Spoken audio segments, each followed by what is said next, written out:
The very latest from the United States, and joining us live now is our Duncan Hyamba, who has been covering the campaigns and the election and the results as well.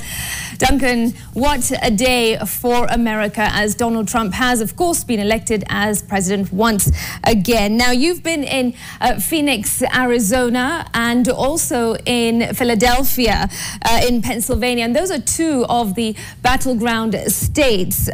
What is the significance of Philadelphia in this American election and also in America's history? Good afternoon, Smrit from Philadelphia in Pennsylvania. It is 1 o'clock here. Of course, we are now familiar with the different time zones. But just to speak to your question, Philadelphia is very, very important in America's history.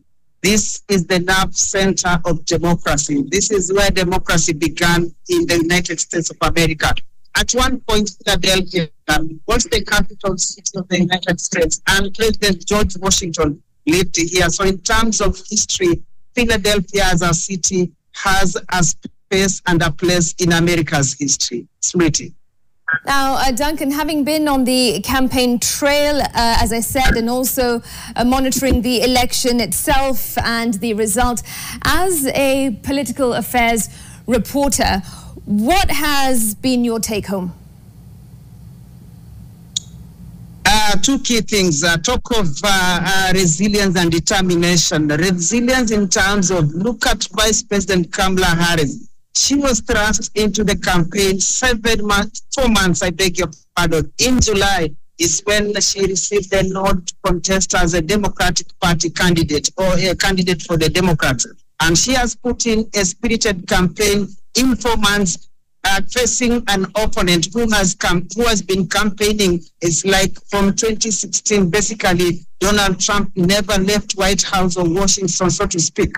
He might have been out, but he was very busy in the socials, criticizing the Joe Biden administration. Then he has been on and on and on, has been campaigning. So when you compare the two, it is the pure spirit of resilience and determination, the grit. That is what Kamala Harris has had, because it's not easy to put up a spirited fight and run against the candidature of a person of the stature of Donald Trump. And for Donald Trump himself, he has had many obstacles. Talk of 2 impeachments. He has been convicted. He has a litany of civil cases against him. He has been convicted of 34 charges, but still he has managed to brave all those challenges and put in a spirited fight. And there he is again, majestically preparing to walk back to the White House. Or you can say it's like he never left the Oval Office in British. So for the two, basically, it is that issue of when you talk of determination and resilience. Remember that Donald Trump makes history, becoming the 2nd president to go back to White House. The only time and the last time it happened was in 1893. Those are many, many months or many, many years or many decades. But Donald Trump has now made history because only Steve Grover Cleveland, a Democrat, is the only president who left the White House, then went back, and now Donald Trump has done that. So basically the story of resilience and determination my take homes from this campaign in the United States. All right, Duncan, and just briefly, before I let you go, there in Philadelphia, where you are in Pennsylvania, what is the mood like on the ground? Sorry, I didn't get you, but in terms of what next, of course, all eyes are now towards the January handover process. It will be very, very interesting because you look at Donald Trump. He left the White House unceremoniously. He exited with the tantrums, so to speak, for lack of a better word. He could not stand to hand over to his successor, Joe Biden, especially after events of January 6th insurrection at Capitol Hill. So he refused to hand over to his successor. And as fate would have it, he has won, and he will be expecting to walk back to White House. Now, the tradition has always been that an outgoing president has to do a brief orientation to the incoming president and a handover.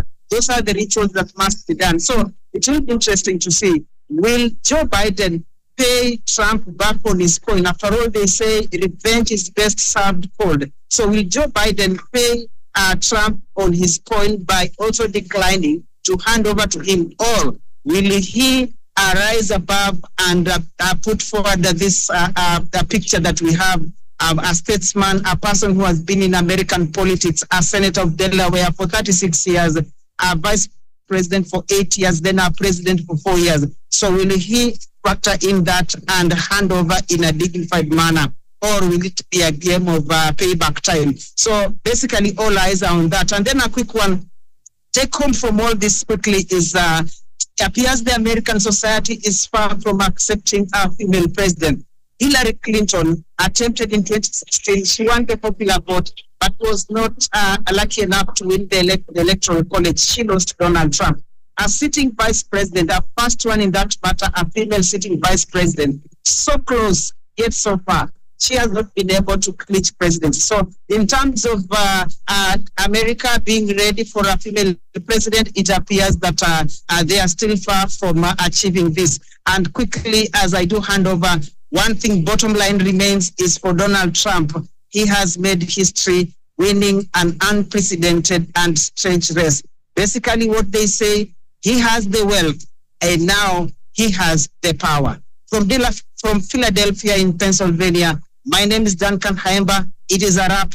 Back to in studio, Smrit and the team. I sign out. Thank you.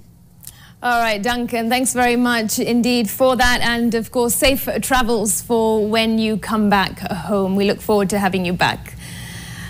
All right, NTV's Duncan Haemba there, coming to us live from the United States of America.